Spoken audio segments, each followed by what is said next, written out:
We look at the secondary going into this week. Where do you feel like you guys have improved the most from week 1 to where you guys are right now? The biggest thing I think was Oz, just being able to put together and hold each other accountable, and then bringing energy, just trying to keep each other going.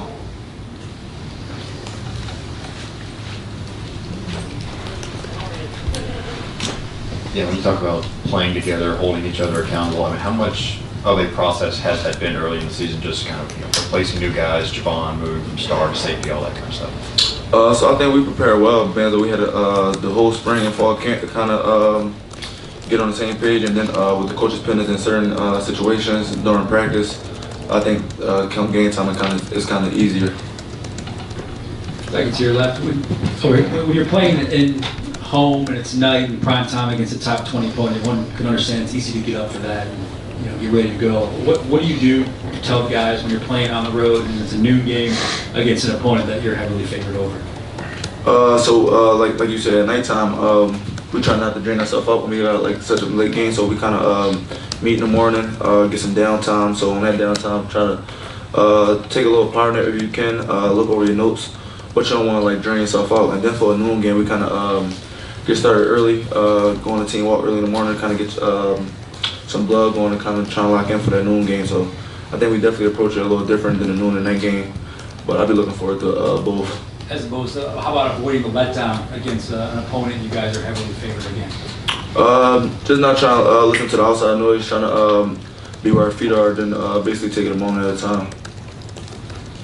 Yeah, Tykee.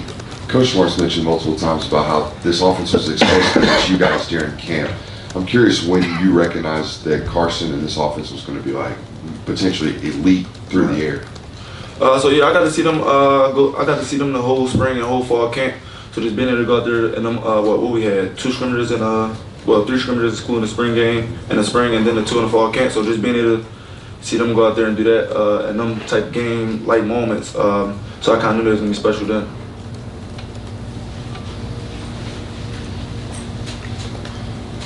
Yeah, when you first transferred in here, obviously you were added over the summer, but that process of in season of still like trying to get your feet under you and knowing you've played elsewhere, but at Georgia it's a little bit different.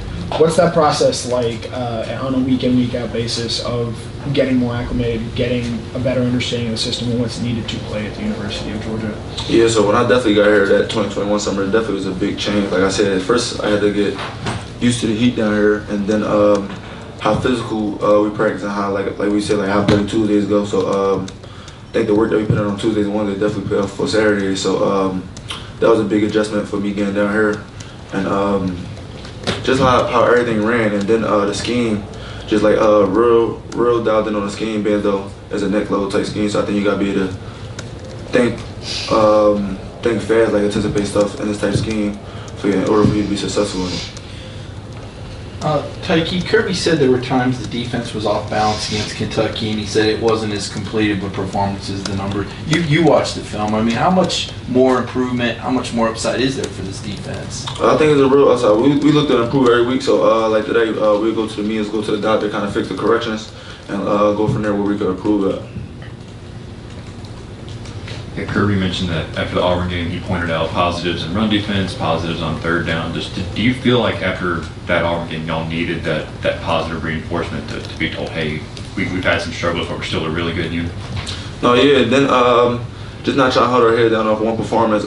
Just trying to take it week by week. So I think the game plan that the coaches put together for this past game was a real good. Well, all the game plans were real good, but I think we was dialed in extremely on this game plan this week and was able to go out there and execute. Tykee, when you talk about upside, like how close to the standard on defense do you think y'all are playing right now? I think last week. So we gotta go back and kind of watch the film as a whole, see how we did on all 3 levels, and then kind of grade it out that. Tykee, what was the skill set that you think you've learned the most since you transferred to Georgia? As a better man, better zone, what have you learned since you got here?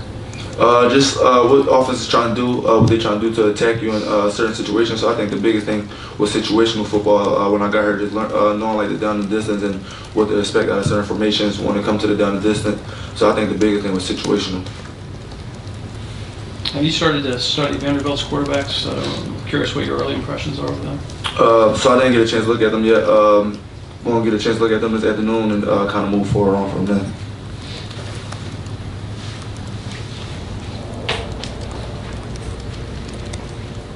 Tykee, we saw Kamari make some plays in that game on Saturday. Just what does he mean to the secondary and the skill set he brings to you guys? He means a lot to the secondary with him being one of the veterans, having a lot of experience and being in the moments. Truly got faith and belief in Kamari to go out there and do that every weekend.